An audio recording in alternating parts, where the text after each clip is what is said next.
কেন নাহিদ রানাকে এত প্রয়োজন ছিল পেশোয়ার জালমির? মাত্র একটি আন্তর্জাতিক টি-20 খেলার অভিজ্ঞতা থাকলেও তাকে ছাড়া ফাইনাল ভাবতেই পারেনি পেশোয়ার।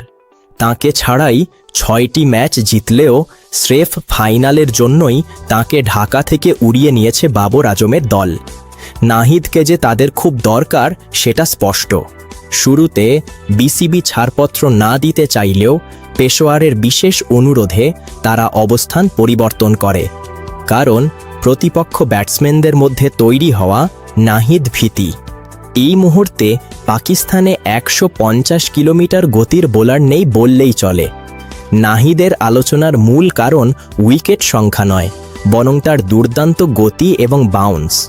হারিস বা শাহিনদের গতি কমে যাওয়ায় নাহিদ রানা হয়ে উঠেছেন এই আসরের সবচেয়ে আলোচিত পেসার। কামরান আকমলও তার গতির প্রশংসা করেছেন। 2017 সালের পর আবার চ্যাম্পিয়ন হওয়ার স্বপ্নে বিভোর পেশোয়ার, আর ফাইনালে তাদের সবচেয়ে বড় অস্ত্রটির নামই বাংলাদেশের নাহিদ রানা।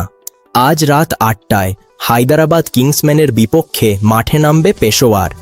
ক্রিকেটের সব খবর সবার আগে পেতে আমাদের লাইক ও ফলো দিয়ে সাথেই থাকুন।